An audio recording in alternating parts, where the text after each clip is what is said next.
Welcome back to Idiot Gear. I'm Chewy and today I'll be showing you how to replace all the spark plugs, the rotor arm and the distributor cap for your Saab 900 NG Cabrio, but I think this is also the same for a 9.3 and possibly a 9.5 and definitely also in the coupe and sedan versions. So basically you're fine as long as it's a Saab. Quick reminder before we start, unplug the battery. You don't want to get shocked by accident. I highly doubt that you will be, but better safe than sorry. So quite simply, we first have to remove this panel, and that is just 4 torque screws. You need a T30 torque screwdriver or torque head, and then you can just quickly remove them. So the panel is removed, and now we can unplug all of these. You just gotta pop them out, and then you're done. And you just pop them out, and you don't really have to remember because you can just check from the length.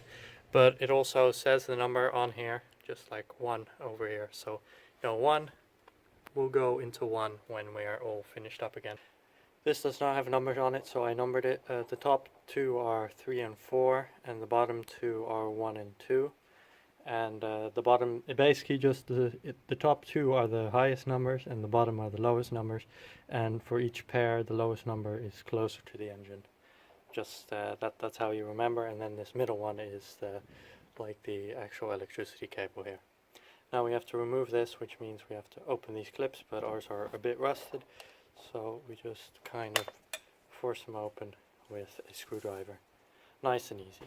Okay, so everything is removed now, and we're going to try and remove this rotor cap because we also want to replace that. It might seem counterintuitive, but literally the best way to remove this is to destroy it. So we just crushed it with a pair of pliers. What you can also do, what I saw a lot on the forums, is remove this entire pylon, put it on like a rock or a hard place, and then just smash this thing. But yeah, so you're not going to be reusing this anyway. So yeah, that's the way to remove it, because it's stuck on pretty tight and you're not going to pull it off in any case. But you see this bit of plastic that's still stuck in there, that's kind of stuck in a little like groove over here, and you got to remove all of it because else your new one won't fit on it. Okay, so you want to go back with the torch, check that this entire groove is empty. The easiest way to remove stuff from the groove is just use a screwdriver and just like scrape it out like that, and then it's all cleared up and we can start putting on a new one. So here's all our new stuff, including the new rotor cap, new spark plugs, and new little distributor cap. So here we can see the new rotor arm, and it's pretty much exactly the same as the old one, except it's newer. And if you look in there, you can see the little groove, which is this little like slanted piece inside, and that needs to line up with that groove over there, because else it doesn't work properly. Okay, so pretty much you just push it on, and after that it's not coming off anymore unless you destroy it. So I don't know if for any reason you want to remove it again, you're in trouble. You're gonna have to buy a new one. So here we can see the two distributor cap, the old one, which has a bit of oil, since oil goes through here to like lubricate this area. Basically they are slightly differently designed. On this old one, these ones have 2 little pillars that stick out on this side, and on this side they're just contacts built into the wall. And looking back on it, I think this might be the issue with my car, because those two are not firing 100% properly. So it could be that because they're built into the wall, my old rotor arm wasn't actually making full contact with the plates.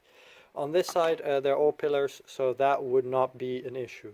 I don't think it's actually the issue with my Saab, because my Saab is an absolute Swedish shitbox, but I thought it was interesting. Once again, there is a groove and a slot. So this is the slot, this is the groove.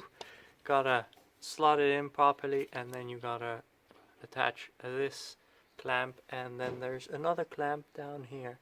So you gotta clamp both of those, and also remember that all these little like electrical holes have to be pointing inward towards the car, so towards the back of the car. Little tip for attaching these clamps: do the bottom one first, because that one you can't see, and then you can have this slightly tilted that way so that it's easier to clamp around, and then you push this in, and then you push down this clamp. That's a lot easier than doing it the other way around. I speak from experience. Next we move to the spark plugs, and basically you just gotta have like a little spark plug remover bolt and just remove them. So here you can see the differences between the new spark plug and the old spark plug. The old spark plug is really nasty actually, and yeah, I don't know when the last time is that they swapped spark plugs, but it's probably good that we're doing it. Okay, so now you have to reattach the cables here.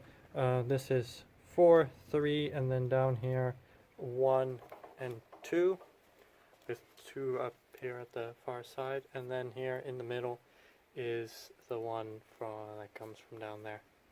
Reattach all the cables, so don't forget to push this little rubber thing into place as well.